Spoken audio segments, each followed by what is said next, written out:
Welcome back mga ka-TV. Ang video na tatalakayin natin ngayon ay ang Chapter 13 ng The Most Notorious Talker Runs the World's Greatest Clan, at kung bago ka lang sa channel ko ay huwag mahiyang mag-like, subscribe o follow at i-click ang notification bell para ma-notify ka sa susunod na video. Paalala, ang video na tatalakayin natin ngayon ay maaaring mag-iba mula sa ilalabas na anime.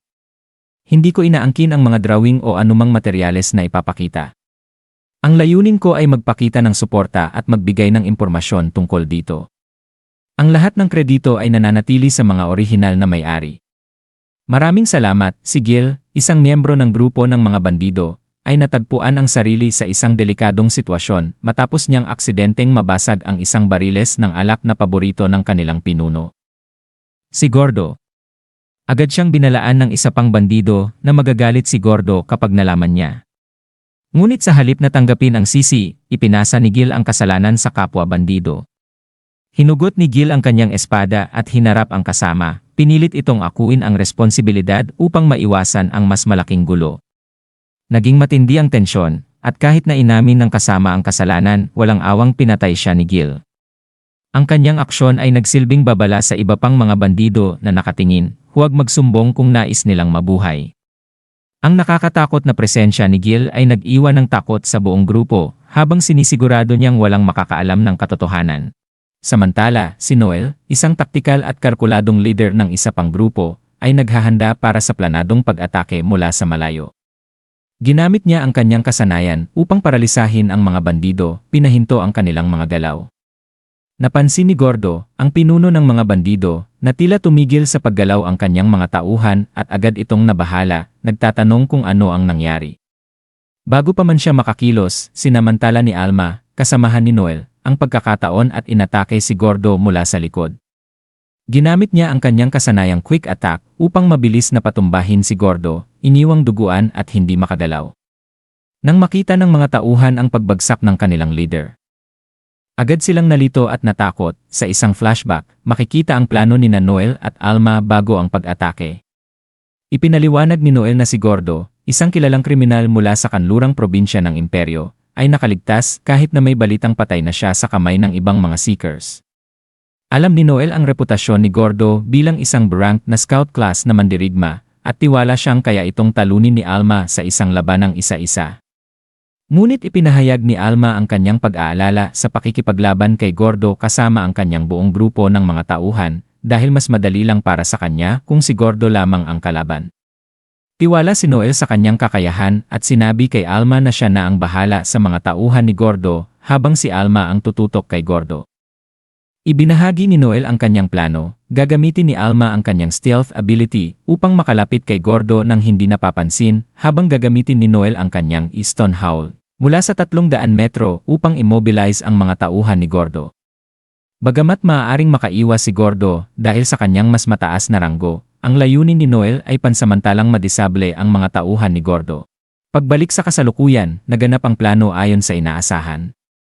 Ibinigay ni Noel ang utos, inactivate ang kanyang Stone Howl, at naparalisa ang mga bandido. Si Alma naman, gamit ang bilis at galing, ay inatake si Gordo, na nahuli sa gulat at napabagsak.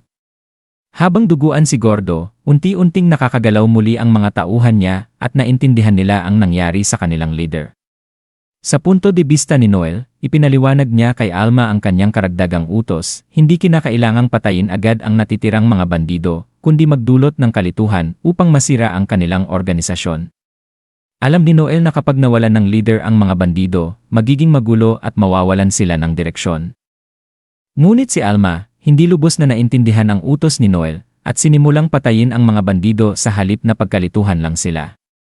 Naging sanhi ito ng pag-aalala kay Noel, iniisip niyang habang magaling sa labanan si Alma, ang kanyang sobrang pagpapatay ay maaaring magresulta sa pagtakas ng ilang bandido na magdudulot ng panganib sa mga inosenteng sibilyan. Dahil dito, mabilis na kumilos si Noel upang ibalik ang kontrol. Naghagis siya ng flashbang upang guluhin ang mga natitirang bandido at nagkoordina kay Alma para sa huling pag-atake. Ngayon, nagkaisa sila at ginamit ni Noel ang kanyang malalakas na area of effect attacks upang harangan ang mga daan ng pagtakas, habang sistematikong inalis ni Alma ang mga natitirang bandido. Mabilis nilang nalinis ang lugar at siniguro ni Noel na walang makakatakas. Inutusan niya si Alma na patayin ang mga bandido na nasa malalayong bahagi habang siya naman ang tumutok sa mga nasa gitna. Ang mga bandido, takot at desperado, ay nagtakbuhan at isang bandido ang nagmakaawa na buksan ang mga tarangkahan upang makalabas. Ngunit wala silang kalaban-laban sa walang awang pag-atake ni Noel at Alma at walang nakaligtas sa kanilang mga kalaban. Sa gitna ng mga pangyayari, may isa pang balak na nagaganap sa likod ng mga eksena. Ang hepe ng baryo, na may hinanakit laban kina Noel at kanyang grupo, ay nagbabalak ng isang pakana. Naniniwala ang hepe na si Noel at ang kanyang grupo ay mga bagito at madaling lokohin. Ipinlano ng hepe na linlangin sila pagbalik nila sa baryo. Ang asawa ng hepe ay nagpakita ng pag-aalala tungkol sa balak, ngunit matibay ang desisyon ng hepe.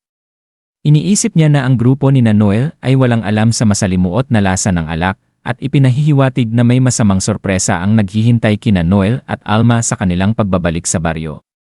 Ang ngiti ng hepe ay nagpapahiwatig ng masamang balak na tila nagplano siya ng isang patibong para sa kanila. At dito nagtatapos ang ating buod ng Kabanata 13 ng Most Notorious Talker na pinamagatang One-Sided Massacre. Mula sa bawat kwento, unti-unti nating nasaksihan ang paglago ng mga karakter at ang patuloy na paglalim ng kanilang mga laban at pagsubok. Habang bawat yugto ay nagbibigay ng mas maraming tanong at sagot, nasasabik tayong makita kung ano ang susunod na mangyayari. Hanggang sa muli, sabay-sabay nating abangan ang susunod na kabanata ng kwentong ito, handa na sa mga bagong emosyon at laban na darating.